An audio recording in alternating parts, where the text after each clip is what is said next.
Le 29 novembre 2023, Jacques Chirac aurait eu 91 ans. Si est une date difficile à vivre pour sa veuve, Bernadette Chirac, qui le pleure depuis plus de 4 ans. Toute sa vie, Bernadette a eu un objectif, celui de continuer d'épater son époux. Si est ce que l'on apprenait, en 2019, alors que le journaliste Erwan Leleoué publiait son livre Bernadette Chirac, Les secrets d'une conquête aux éditions Fayard, fruit de quelques visites et de savoureux échanges avec l'ancienne première dame de France. Mariée à Jacques Chirac depuis l'année 1956, elle l'avait rencontré, fringant jeune homme, 5 ans plus tôt sur les bancs de l'IEP de Paris.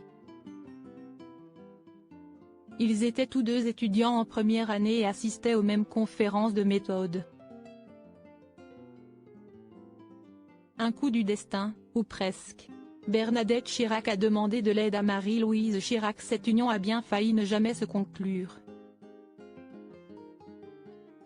Folle amoureuse de Jacques Chirac depuis l'époque Sciences Po, Bernadette Chirac a fini par demander de l'aide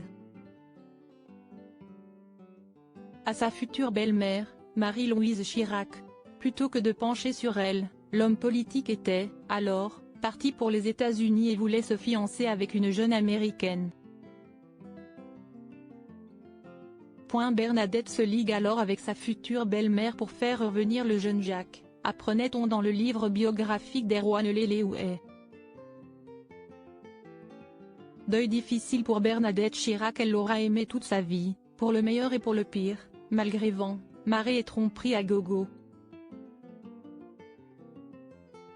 Depuis la mort de Jacques Chirac, datant du 26 septembre 2019, Bernadette s'est terrée dans le silence et ne fait plus la moindre apparition en public.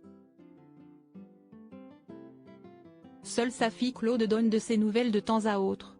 Meurtrie par la tristesse et la solitude, elle avait pourtant appris à rester forte en toutes circonstances auprès de sa propre mère, Marguerite de Brondeau-Durtière, décédée en 2000 à l'âge de 90 ans.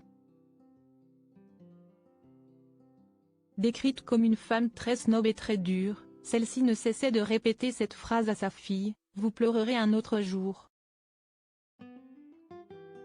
J'étais trouillarde et timide, j'ai bien changé, soulignait la grande maîtresse des pièces jaunes.